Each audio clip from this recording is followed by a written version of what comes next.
Good afternoon, grinders.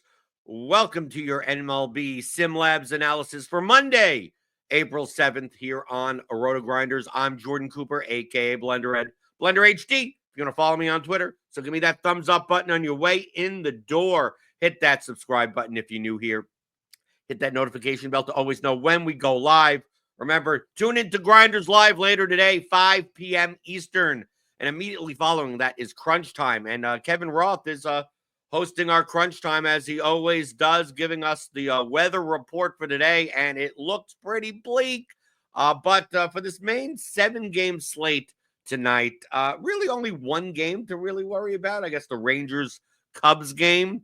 Not necessarily for like rain, but it is absolutely horrible weather. Cold and dank, I guess, in Chicago. Around freezing. The winds are blowing in, and not a very good day to play baseball. But shouldn't be any rain. But the total in that game is really low. 6 total. It's a 6 total. That's how bad. That's how bad. You don't want to play baseball in that weather. But I think that's the only game. He has it as orange yellow. Of course, you can get the weather report for free at rotogrinders.com/weather/MLB. But Kevin Roth will be on Crunch Time to give you a last minute updates on that. Everything else, these are all like the afternoon kind of turbo slate. The earlier games, you definitely pay attention to that. I mean, those slates, some of those may even end up being canceled because we may get some postponements today. But let's take a look at SimLabs for today. Remember, SimLabs is our premium simulation tool using our player projections, our ownership projections, our 10,000 plus simulations that we run and update throughout the day. So definitely use this leading up until lock. You use this closer to 6 o'clock, 6:30 as things get updated. But unlike the NBA, MLB, we don't get a million surprises and things change all the time. So even now, you can still use SimLabs. Do your research, even if you're using one lineup, 3 lineups, 20 lineups, 150 lineups. It doesn't matter. It's part of our combo light package. But we see here, I like looking at optimal versus projected ownership just in general. We have Michael King today as a pretty heavily under-owned pitcher, while Kodai Senga and Justin Steele a bit over-owned. Like the pitching on today's slate, it's going to be a little across the board. There's like 1, 2, 3, 4. There's about maybe 5 or 6 pitchers that are going to get somewhere between 20 and 35% ownership. We got Michael King at 9,200, Logan Gilbert 9,500, Hunter Green at 7,900, Nathan Eovaldi in that Chicago game at 8,700, Senga at 9K, and I guess Justin Steele at 7,700 also in that Chicago game. The projections are pretty close for all of these pitchers. I mean, outside of price, I guess Hunter Green maybe is the most underpriced. We have his pitch count at 97. Maybe that's a tad bit high. Maybe 94 should be more of the median. But yeah, all these pitchers project between 18 and 20 points as a mean projection, which is extremely close. Which means they probably should be about as owned as each other once you compensate for price. So my general attitude is once we get closer to lock, if any of these pitchers seem to like stand out amongst ownership wise, it may be better to just take a shot at one of the other pitchers. They all project about the same. I think Michael King will get a little bit more ownership. We have him at 23% projected owned. I think that'll come closer to 30, 32 maybe, but we have him at a 42% optimal rate. So he may still be under owned compared to his optimal rate. Hunter Green at a 33% optimal rate, Logan Gilbert 26%, Nathan Eovaldi 25%, and like I said before, Senga and Steele may be a little bit over owned. If they're going to be closer, to 25, 30% owned, they may be slightly over owned in that regard. So probably the best combo right now would be King and Eovaldi, assuming the Chicago game plays. But I think if there's two pitchers here that you like over others, I think there are enough stack combinations that you can make on today's slate that just take those two pitchers. I don't think it's going to be the type of thing where one of these pitchers gets to be 50-60% owned and they become heavily over owned. Because even Senga and Steele, I mean, 10% over owned, 12% over owned, not that big of a deal. But I'm going to run SimLabs for 150 lineups just to see what shows up a little bit more. I'm going to run that. And while that runs, as I try to click on my mouse, there you go.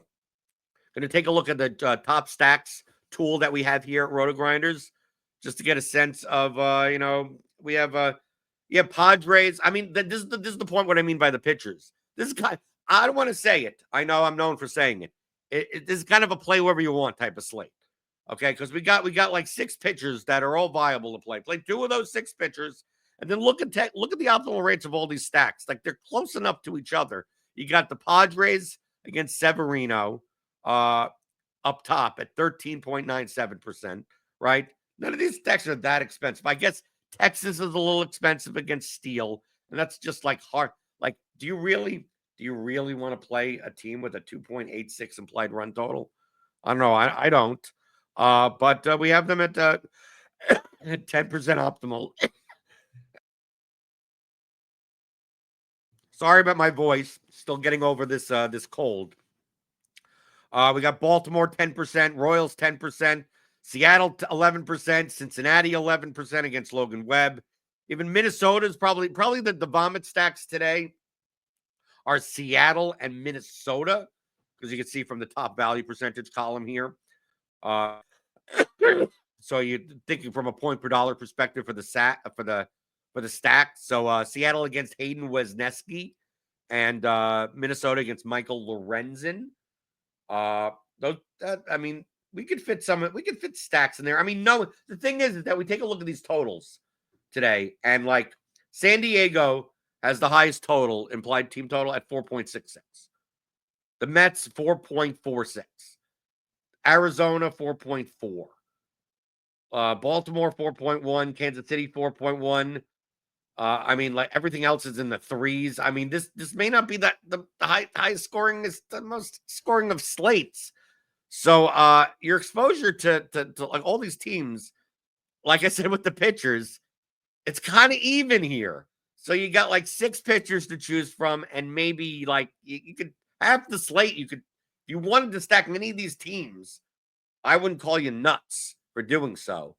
And also, if you don't even want to stack 5 guys from a team, I don't think it's necessary. It's necessary. I mean, if you could find the outlier, if some guy on this is the type of slate. If you can find the guy with 2 home runs, you're probably going to be in good shape. Assuming there's a guy with 2 home runs.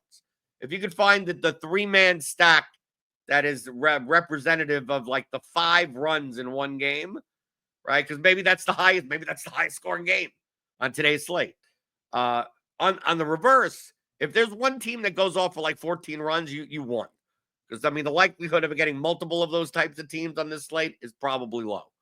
So that's kind of like you think in one way, and you go, oh well, you don't have to play like stacks. You can play 3-3-2 type of lineups because the scoring shouldn't be high. Or if one of these teams just breaks out, like the likelihood of another, like you win, you get that 5-man stack, you're done. You've won. Don't even worry. You don't have to sweat the late games or anything like that, unless it's the Padres, I guess. You pick the Padres and they do it late.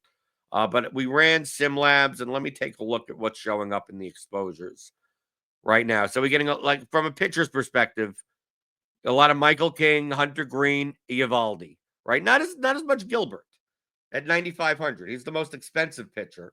So from a price perspective, we're getting much less of him. So King, Green, Eovaldi, assuming the Cubs game plays. We may find out by 3 p.m. today that, they just don't want to play. Fans don't want to come out to the game, right? It's 30 degrees with the 20-mile-an-hour winds blowing in. And why are we doing this? Why are we doing it to ourselves? But there's 162 games in the season, and they'll just play the game just because there's so many games to play. Why the hell not? It's not raining. So we get a lot of King, Green, Eovaldi. Stack-wise, Getting a lot of Twins. Getting a lot of Twins against Kansas City. That's not necessarily one of the top stacks, right? Well, against Michael Lorenzen, right? I mean, okay. So you're getting a lot of like the value stack for Minnesota. How much Seattle are we getting? Seattle, yeah, from a value perspective. I guess Minnesota's. You got to think maybe they're going to be a little bit more owned than we necessarily expect, just due to price. Take a look at the starting lineup that we have projected here for the Twins, right? I mean, they're not like super cheap, but yeah, you get like with no like 10K pitching, it's easier to fit in someone like Byron Buxton. Obviously Ty France at 2,900 is cheap.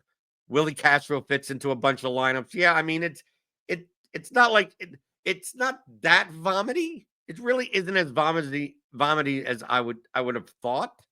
But I guess you have the money. I guess you have the money today. If we take a look at like this first lineup, I mean, if you're playing Santiago Espinal at 2,700 for the Reds, I mean, I guess that's a value play.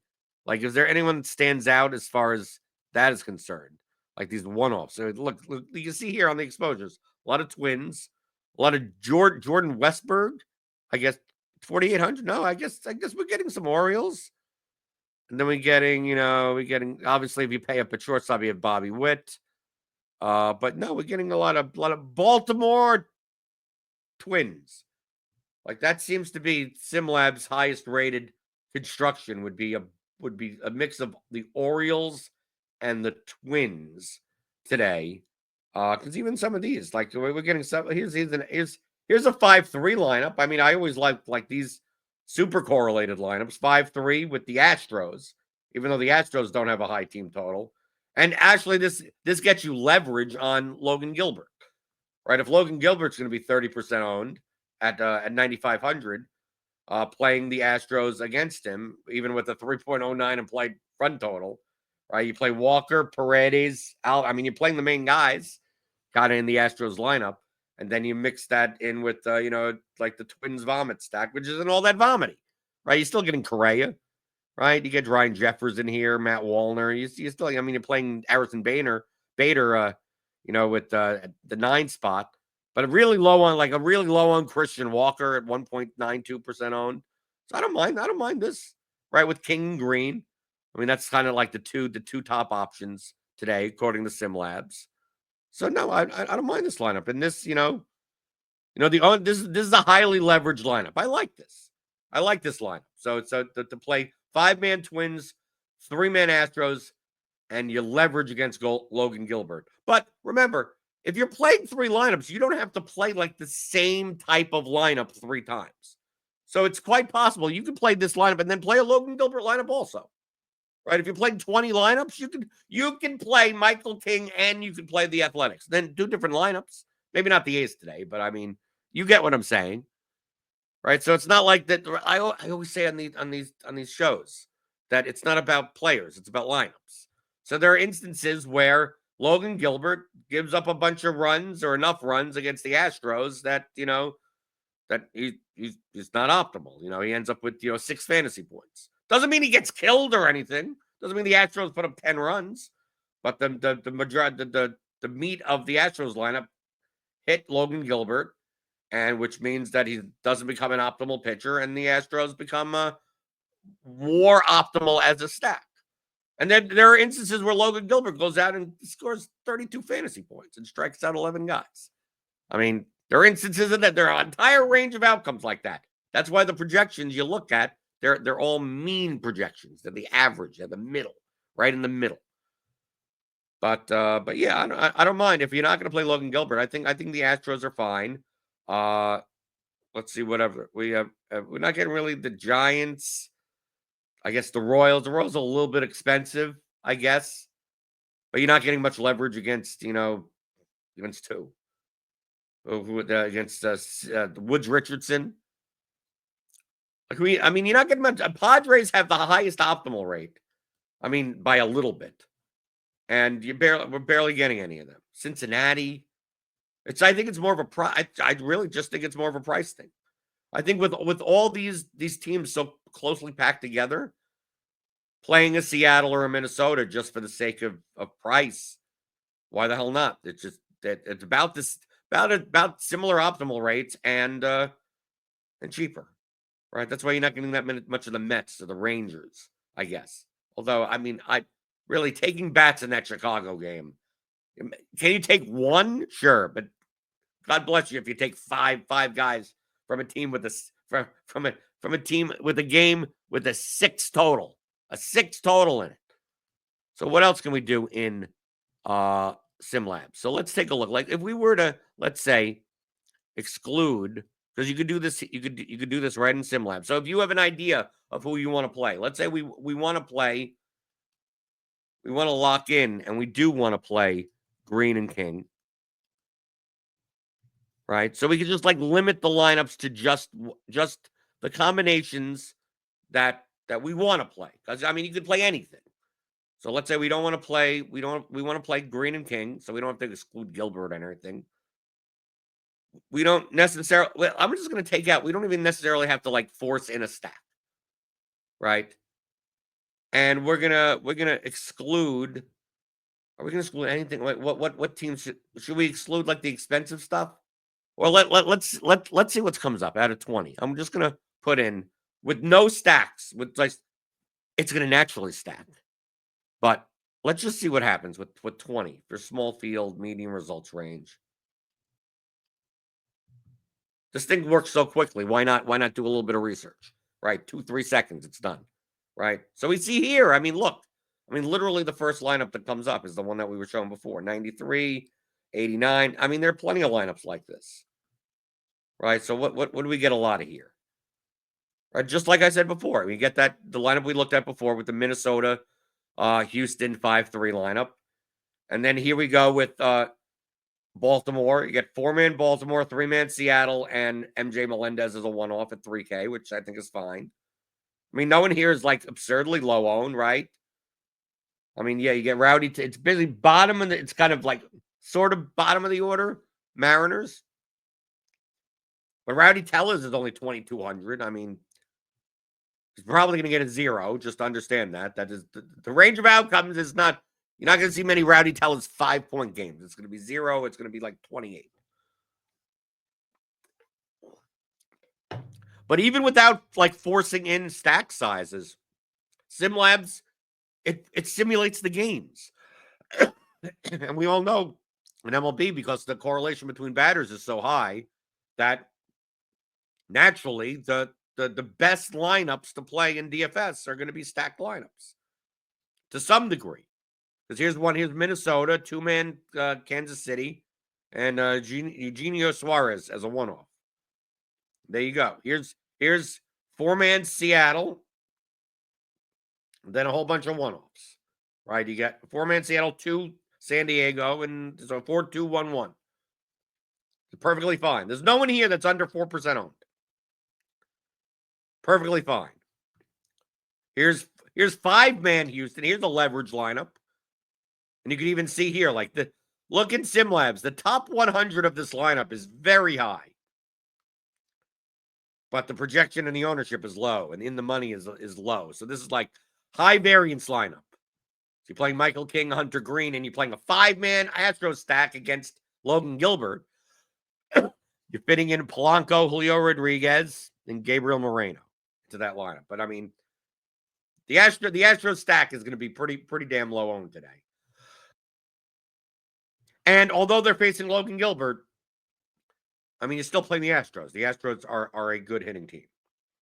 You have Altuve, Alvarez, Pena, Rogers, Walker, and I mean, this is a good hitting team. It's just a bad matchup. You got Baltimore here. So yeah, I would probably list. I mean, San Diego one-offs are okay. I mean, these are still fine. But I would say it seems like the Twins are like the vomit stack of the day. But be aware that a lot of people play DFS based on projections. And if people are forcing in 5-man stacks, you may see the Twins a little bit overrepresented. I mean, we don't know. It's like, how do people react to seeing the things that we're already looking at? So it's quite possible that the Twins vomit stack may be a little higher owned than we think. Maybe the Mariners are the ones that aren't. Maybe what ends up is like the two vomit stacks are the Twins and the Mariners, and more people decide to play the Twins, and that means the Mariners become even lower owned. Or it ends up being the reverse, or the vice, and who knows. But just be aware, sometimes these vomit stacks on slates like this where there's no cores game, there's nothing that stands out, no team has a 5.5 implied run total or anything, that people are like, yeah, well, why don't I just, it's very easy to play the Twins today. I'm just going to play the Twins. But I think that I think playing the Astros against Gilbert, if I was playing 3 lineups today, I think I'm only playing 1. But if I was playing 3 lineups, hey, maybe even if I'm only playing 1 line, maybe I do play an Astros lineup. I just say screw it. But yeah, I would consider based on our sims as of right now, as of our update as of like noon today. Astros as a contrarian option, but I think the top options are still, Baltimore, San Diego. Though it's a little bit harder to fit San Diego in, but I mean, SimLabs is giving more Baltimore than San Diego, so maybe Baltimore is the top option in general. But I'd kind of like mix that in. I try to use Minnesota and use Seattle as like the cheap pieces, and then if you're gonna do the stack, yeah, they're not getting much Arizona. I expected a little bit more Arizona. I mean, can you use Mets one-offs? Of course. The stack may be very expensive. Same thing for Kansas City. Can you use them as one-offs? Obviously, you can. But look, I didn't even put like stacks, forcing stacks in. SimLabs does it for you automatically, pretty much. Because it's simulating the games, it's simulating the contests, it's doing everything for you. So even then, like it just ends up with these like 5-3 lineups, 4-2-1-1 lineups, just naturally. So SimLabs is a great tool. It like does all the work for you. And if you don't want it to do all the work, you're just like, well, I just don't want to play this guy. Well, just exclude him and just look at the lineups that don't include those guys. Perfectly fine. Make your own choices. And you can do that as part of the Combo Light package here on RotoGrinders. Get full access to SimLabs for NFL, NBA, MLB, and PGA. PGA coming up this week, Masters. So if you want to use SimLabs for your Masters lineups, definitely sign up today for the Combo Light package. It's cheap. It's only $29.99. I think it's way too cheap, right? Use SimLabs. You get access to all of our premium content. So all of our tools, like you could use Plate IQ for baseball if you want to do some research. You get all of our projections, everything, and our premium written content, which includes Cheese's $1 million musings. He writes like 10,000 plus words, like every weekday for the slates, and he's like a 2-time fantasy baseball Hall of Famer, or 2-time Millie winner, whatever. Cheese is good, is very good, right? He's very good, and he writes every day, and that's part of the Combo Light package. You don't have to pay extra or anything for it. So definitely get that today by clicking on the link in the description. But if you don't do that, it's free, that like button. So hit that like button on your way out the door. Hit the subscribe button. Hit the notification bell to always know when we go live. Remember, later today, 5 p.m. Eastern, Grinder Live, 6:15, 6:20 p.m. is crunch time leading up until lock with Kevin Roth. Keep an eye out on that weather, and I'll see you tomorrow for another MLB SimLabs analysis on RotoGrinders.com.